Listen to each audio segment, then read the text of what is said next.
नमस्कार, मैं हूं आपके साथ सोनिया चौहान। उत्तराखंड की खबरों में आप सभी का स्वागत है। रुक करते हैं खबरों की ओर। मुख्यमंत्री पुष्कर सिंह धामी हल्द्वानी पहुंचे, जहां उन्होंने FTI सभागार में वनाग्नि को लेकर वन विभाग के अधिकारियों के साथ बैठक की और साथ ही सीएम ने पेयजल किल्लत को लेकर भी जल संस्थान के अधिकारियों को व्यवस्था करने के निर्देश दिए और बैठक में कुमाऊं कमिश्नर और जिला अधिकारी समेत कई प्रशासनिक अधिकारी मौजूद रहे और इस बैठक में वीसी के माध्यम से कुमाऊं मंडल के सभी अधिकारी भी बैठक में जुड़े। सीएम धामी ने साफ कहा कि जल्द से जल्द किसी भी कीमत पर जंगलों में आग को काबू किया जाए और साथ ही आपको बता दें कि फायर सीजन तक वन विभाग के सभी अधिकारियों और कर्मचारियों की छुट्टियां रद्द कर दी गई है।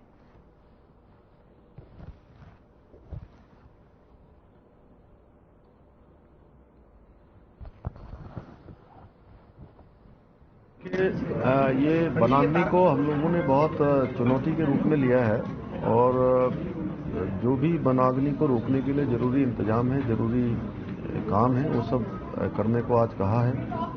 यहाँ पर पूरे सभी प्रमुख अधिकारियों के साथ आज इस पर चर्चा की है और जिला अधिकारियों को, जिले के अन्य विभागों के अधिकारियों को, सबको समन्वय के साथ काम करने के लिए और जो फायर स्टेशन है उनको एक्टिव करने के लिए कहा है। युवक मंगल दल, महिला मंगल दल, स्वयं सहायता समूह और स्थानीय स्तर पर जो लोग जंगलों के समीप रहने वाले हैं, सबका सहयोग लेने के लिए भी कहा है। और छुट्टियां सबकी इस समय वन विभाग की कैंसिल कर दी गई हैं। सभी को कह दिया है कि छुट्टियां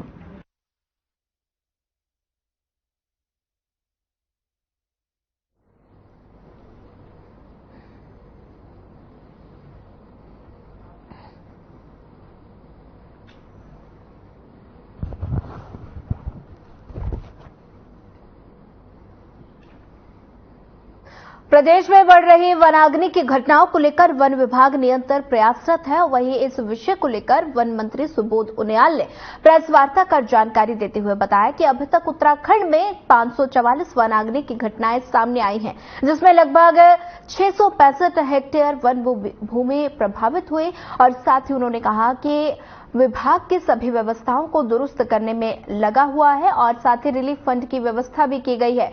तो वहीं वनाग्नि की घटना से बचने के लिए सेना की भी मदद ली जाएगी।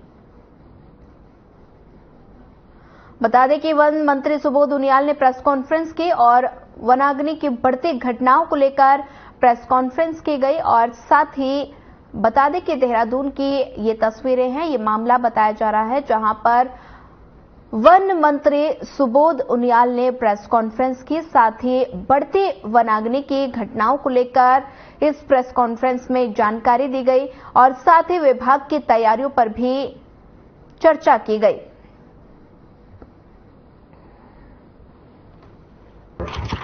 अभी तक सिविल फॉरेस्ट और आरक्षित फॉरेस्ट दोनों में मिला के कुल वनाग्नि की 544 घटनाएं हुई, जिसमें आरक्षित वन क्षेत्र में 376 और सिविल और वन पंचायतों में 168 घटनाएं हुई और प्रभावित क्षेत्र जो है 446.7.5 हेक्टेयर रिजर्व फॉरेस्ट का है और 209.8 सिविल और वन पंचायतों हुआ है। कुल मिला के 656.55 कुल हमारा प्रभावित क्षेत्र हुआ है और इसमें राजाजी में टाइगर रिजर्व के अंतर्गत हरिद्वार रेंज में वनाग्नि नियंत्रण करते हुए एक कर्मचारी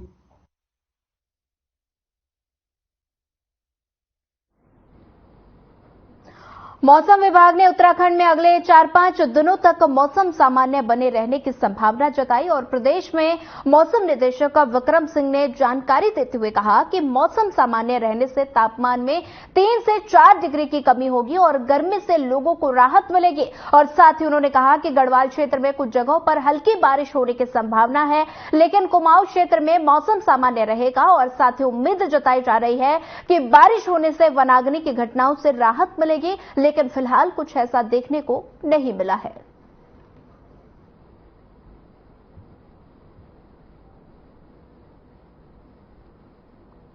कुछ जगहों में हल्की बारिश या जो थंडरस्टॉर्म की जो एक्टिविटी है वो गढ़वाल रीजन में देखने को मिलेगी और या अंदर के जो डिस्ट्रिक्ट कुमाऊं रीजन के उनमें भी मिलेगी। लेकिन जो लोअर कुमाऊं रीजन है उसमें ज़्यादा एक्टिविटी नहीं है, छुटपुट जगहों पे जो है हल्की एक्टिविटी वहाँ पर मिलेगी। तो इसकी वजह से देखेंगे जो तापमान कल अगर बात करें पास्ट 24 आवर्स में जो तापमान थे, अधिकतम तापमान करीब जो है मैदानी क्षेत्रों में वो 37 से लेके 39 तक 37 से 39 तक पहुंच गए थे डिग्री सेल्सियस में, और हिल्स में बात करें तो वहां पे भी 27-28 तक जो 2000 मीटर के आसपास में वो पहुंचे थे।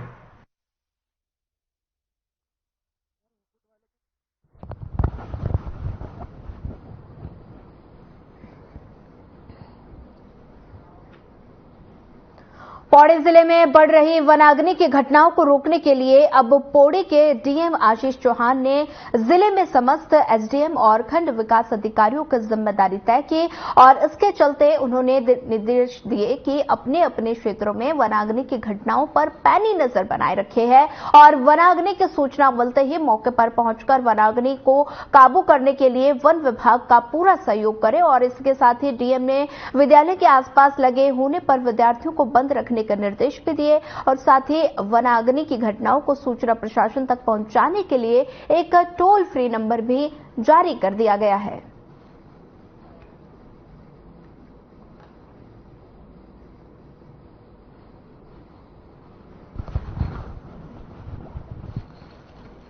तो जो है उसको लेकर के हम लोगों की बीसी भी है। पहले भी जो डायरेक्शन हमारे इंटर डिपार्टमेंटल कोऑर्डिनेशन के लिए दिए गए थे उसी क्रम में हम लोग काम कर रहे हैं और जल्दी एसडीआरएफ के पैसे मिलने के बाद में अरेंज या will procure few more things जो कि फॉरेस्ट डिपार्टमेंट की जरूरत है उस हिसाब से। और अभी डीडीओज एसडीएम्स ग्रास रूट लेवल पे नोडल ऑफिसर्स बनाते हुए जहां जहां हमारी आग के इंसिडेंट्स होंगे इमीडिएटली उनकी रिपोर्टिंग भी होगी और जो मिसक्रिएंट्स इस तरीके की एक्टिविटीज में इन्वॉल्व होंगे उनकी रिस्पॉन्सिबिलिटी फिक्स करते हुए जो भी लीगल एक्शन लिया जाना वो भी लिया जाएगा।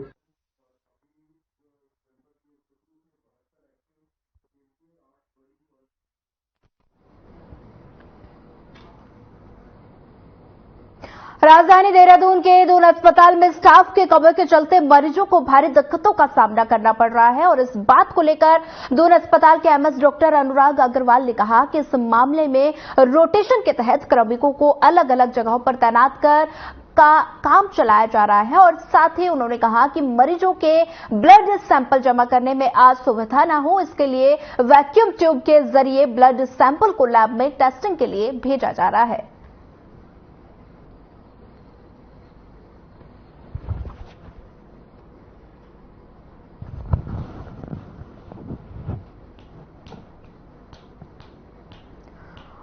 बता दें कि दून अस्पताल में स्टाफ की कमी और साथ ही देहरादून की ये तस्वीरें हैं जहां पर मरीजों को भारी दिक्कतें हो रही हैं और जिसको लेकर गिने चुने स्टाफ से काम चल रहा है और साथ ही दून अस्पताल में स्टाफ की कमी।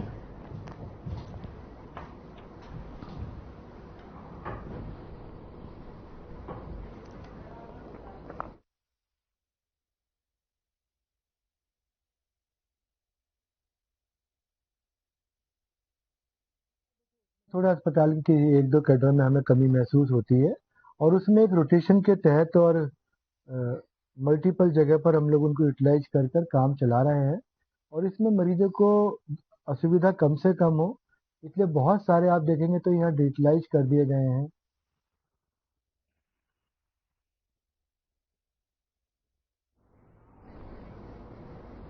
दून अस्पताल में वार्ड बॉय और स्टाफ की कमी को लेकर मुख्य चिकित्सा अधिकारी डॉक्टर संजय जैन ने आचार संहिता का बता दें कि हवाला देते हुए इस समय आचार संहिता लगी हुई है जिसके कारण मानदेय को लेकर मामला रुका हुआ है। हमने इसकी प्रक्रिया पहले ही पूरी कर दी थी लेकिन इसकी नियुक्ति किस मानदेय पर होना है उसे लेकर नियुक्ति रुकी और साथ ही उन्होंने कहा कि आचार संहिता खत्म होने के बाद ये प्रक्रिया पूरी हो जाएगी। बता दें कि स्टाफ कमी पर बोले चिकित्सा अधिकारी देहरादून का ये मामला बताया जा रहा है जहां पर आचार संहिता का हवाला दिया गया और साथ ही देहरादून का ये मामला बताया जा रहा है और कहा कि मानदेय का मामला रुका हुआ है। स्टाफ की कमी पर बोले चिकित्सा अधिकारी। देहरादून का ये मामला बताया जा रहा है। आचार संहिता का हवाला दिया गया, जिसको लेकर कहा कि मानदेय का मामला रुका हुआ है।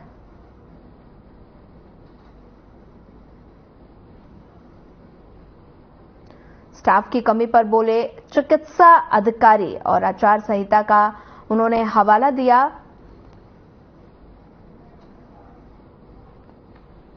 अब इस समय क्योंकि आप लोगों को मालूम है कि वर्तमान में आचार संहिता लगी हुई है, इसलिए आचार संहिता से पहले ये हम लोगों ने इसकी प्रक्रिया शुरू कर दी थी। केवल हम लोगों को इनकी नियुक्ति किस मानदेय पर होनी है, ये हमारा प्रस्ताव शासन स्तर पर विचाराधीन है। जैसे ही मानदेय का शासन स्तर से डिसीजन हो जाएगा तो आचार संहिता के बाद इसमें हम कार्रवाई करके जल्दी से जल्दी कोशिश करेंगे कि जो हमारे अस्पताल चतुर्थ श्रेणी कर्मचारियों के न होने की वजह से अस्पतालों में जो दिक्कत हो रही है उसको हम जल्दी से जल्दी दूर कर पाए।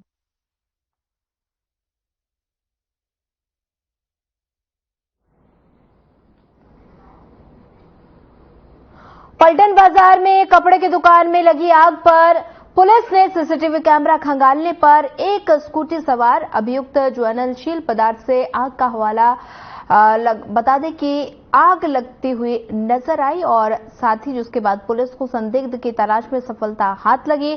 वहीं आरोपी को पुलिस ने मेरठ से गिरफ्तार कर लिया और इस बात को लेकर देहरादून के एसएसपी अजय सिंह ने कहा कि आरोपी ने पूछताछ में पुलिस को बताया कि उसका कोई व्यापारिक लेन देन था और जिसका न्यायालय में केस चल रहा था। साथ ही उन्होंने कहा कि रंजिश के चलते आग की घटना को अंजाम दिया गया।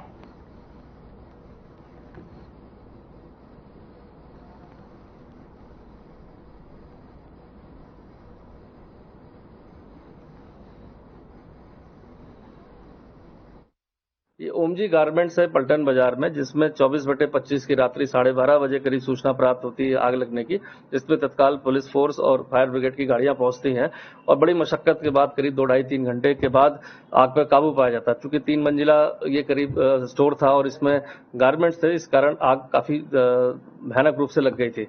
सुबह प्रातः जब और चीजों की छानबीन की गई मौके पर, तो पता चला कि कोई एक संदिग्ध स्कूटी जो है रात को दिखाई दी थी और जो दुकान के पास थोड़ी देर के लिए गई, इसमें व्यक्ति गया था और थोड़ी देर बाद ही इसमें आग लग गई थी।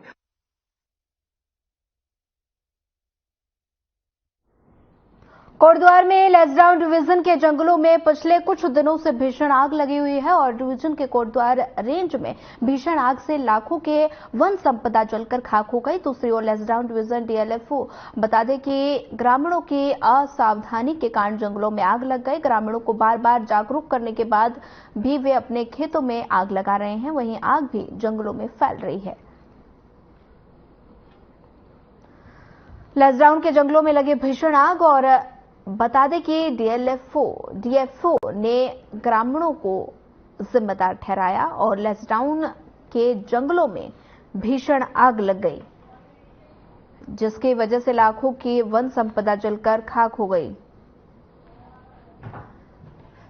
डीएफओ ने ग्रामीणों को बताया जिम्मेदार। लैंसडाउन के जंगलों में भीषण आग लग गई। तस्वीरें देहरादून की है, जहां पर भीषण आग लगी है। लाखों के वन संपदा जलकर खाक हो गए हैं और डीएफओ ने ग्रामीणों को जिम्मेदार बताया है।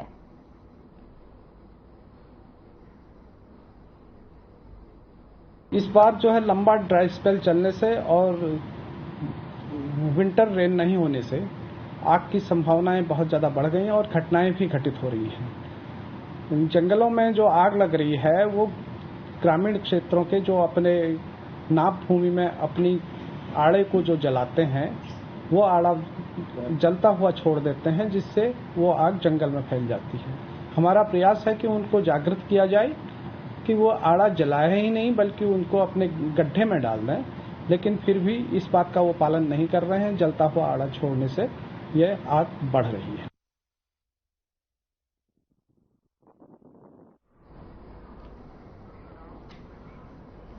एसएसपी अजय सिंह ने तीर्थ नगरी के चारों सीमाओं पर ट्रैफिक व्यवस्था को लेकर निरीक्षण किया और साथ ही चारधाम यात्रा के दौरान तीर्थ नगरी को किस प्रकार ट्रैफिक जाम से निजात दिलाई जाए, इसके लिए एसएसपी देहरादून अजय सिंह काफी गंभीर नजर आ रहे हैं। साथ ही उन्होंने तीर्थ नगरी की चारों सीमाओं पर ट्रैफिक व्यवस्था को लेकर निरीक्षण किया और ट्रैफिक व्यवस्था सुचारू रूप से चले इसके लिए कई अहम निर्णय भी लिए और साथ ही उन्होंने कहा कि जल्द ही लिए गए निर्णय को धरातल पर उतारा जाएगा।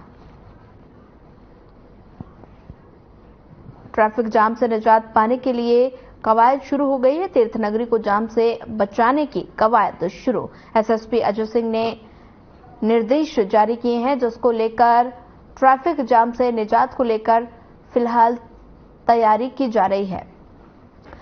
तस्वीरें ऋषिकेश से हैं जहां तीर्थ नगरी को जाम से बचाने के लेकर कवायद शुरू हो गई है। एसएसपी अजय सिंह ने सभी अधिकारियों को दिशा निर्देश दिए और ट्रैफिक जाम से निजात को लेकर फिलहाल तैयारियां की जा रही हैं। रूट डाइवर्ट किए गए हैं और साथ ही तीर्थ नगरी को जाम से निजात दिलाने के लिए कवायद शुरू हो गई है। ट्रैफिक जाम से निजात को लेकर फिलहाल तैयारियां चल रही हैं। ऋषिकेश की ये तस्वीरें हैं जहां पर तीर्थ नगरी को जाम से बचाने की कवायद शुरू हो गई है। वहीं साथ ही बता दें कि एसएसपी अजय सिंह ने सभी अधिकारियों को दिशा निर्देश दिए और साथ ही ट्रैफिक जाम को लेकर फिलहाल तैयारियां शुरू हो गई हैं। ऋषिकेश की तस्वीरें हैं जहां पर बता दें कि तीर्थ नगरी होने के कारण यहां पर जाम की स्थिति ज्यादा बनी रहती है और साथ ही अलग अलग जगहों से यहां श्रद्धालु आते हैं और जिससे ट्रैफिक की स्थिति पैदा हो जाती है और वहीं इस जाम को बचाने की कवायद शुरू हो गई है। एसएसपी अजय सिंह ने सभी अधिकारियों को दिशा निर्देश दिए और साथ ही ट्रैफिक जाम से निजात पाने के लिए कवायद शुरू हो गई है।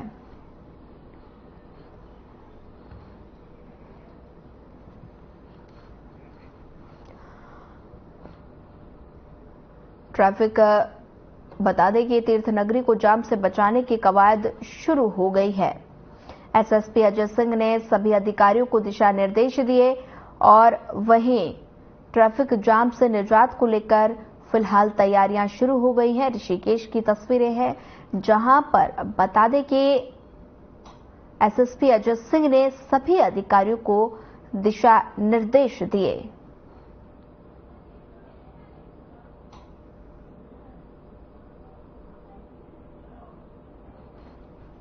तीर्थ नगरी को जाम से बचाने की कवायद शुरू हो गई है। ऋषिकेश की ये तस्वीरें हैं जहां पर ट्रैफिक जाम से निजात को लेकर तैयारियां।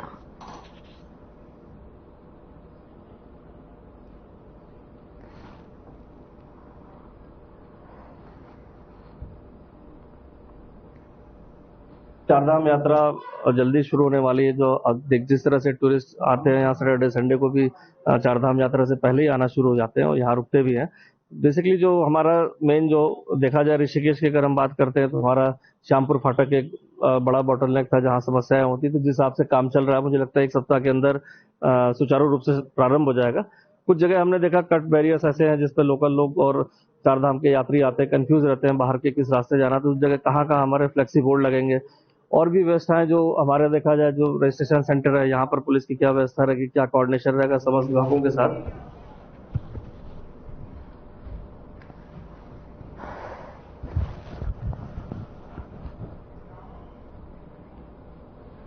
जैसे जैसे मौसम में बदलाव होता नजर आ रहा है, पूरे देश में भीषण गर्मी का प्रकोप लगातार बढ़ता जा रहा है। वहीं जनपद उधम सिंह नगर के जसपुर में एक के बाद एक हो रही आगजनी को लेकर अग्निशमन प्रशासन लगातार मस्टर्ड नजर आ रहा है और साथ ही छोटी छोटी घटनाओं पर भी पैनी नजर बनाए हुए हैं। अग्निशमन अधिकारी श्याम सिंह थापा ने इस पर बताया कि जसपुर क्षेत्र के ग्राम रहमापुर में एक झोपड़ी में अज्ञात कारणों से आग लगी और सूचना पर फायर ब्रिगेड की टीम ने तुरंत घटनास्थल पर पहुंचकर आग पर काबू पा लिया।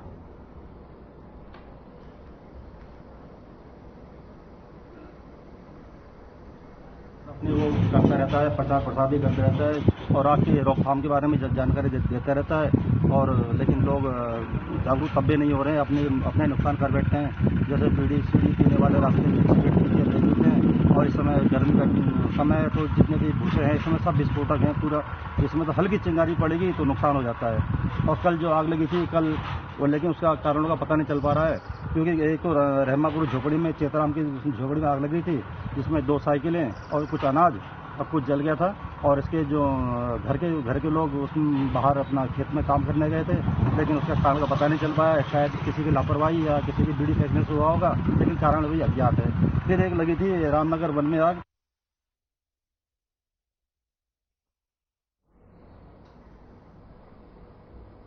सीएम पुष्कर सिंह धामी ने परेड ग्राउंड के बहुउद्देशीय हॉल में roll ball federation of India द्वारा आयोजित 16वें sub junior boys and girls national roll ball championship में प्रतिभाग करते हुए खिलाड़ियों का उत्साहवर्धन किया। 25 से 28 अप्रैल तक आयोजित राष्ट्रीय स्तर की इस सब junior boys and girls national roll ball championship में देश भर की 28 टीमें भाग ले रही हैं।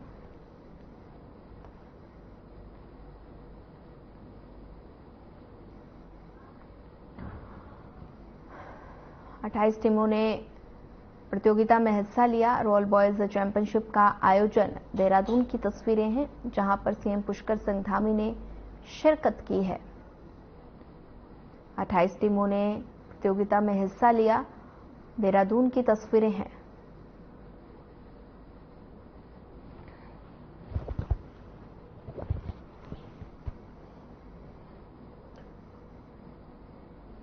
सीएम पुष्कर सिंह धामी ने शिरकत की। 28 टीमों ने प्रतियोगिता में हिस्सा लिया। रोल बॉल चैंपियनशिप का आयोजन किया गया। देहरादून की तस्वीरें हैं, जहां पर सीएम धामी ने शिरकत की है और साथ ही खिलाड़ियों से मुलाकात भी की। 28 टीमों ने प्रतियोगिता में हिस्सा लिया। बता दें कि सीएम पुष्कर सिंह धामी ने खिलाड़ियों से मुलाकात कर उनका उत्साह बढ़ाया और साथ ही सीएम पुष्कर सिंह धामी ने शिरकत की।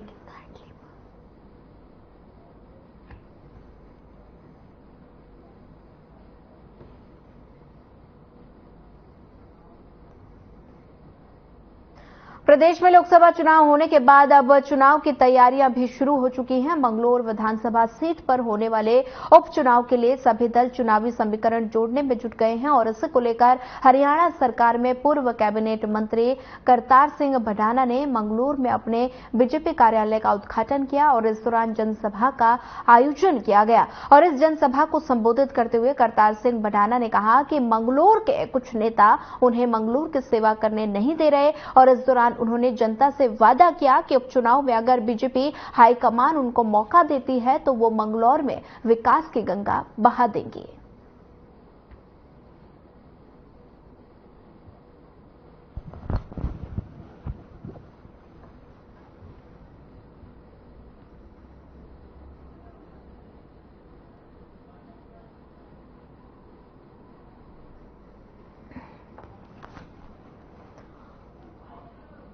ये प्रार्थना भी और दुआ भी करता मांगता रहूंगा परमात्मा से कि मालिक मेरे जो मेरे बुलाए पे यहाँ आए थे भगवान उनको कहते हैं शब्द नहीं है, अगर जिंदा जब तक रहूंगा उनके लिए प्रार्थना भी और दुआ भी करता मांगता रहूंगा परमात्मा से कि मालिक मेरे जो मेरे बुलाए पे यहाँ आए थे भगवान उनको कहते हैं।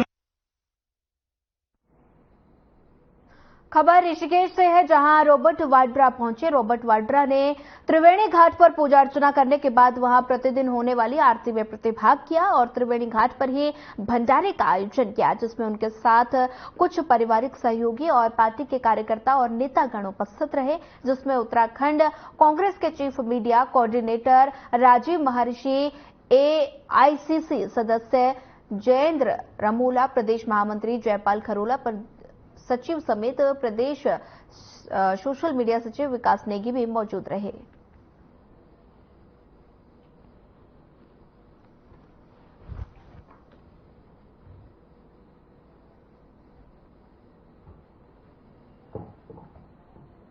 फिलहाल इस बुलेटिन में इतना ही। ज्यादा खबरों के लिए बने रहिए हमारे साथ। नमस्कार।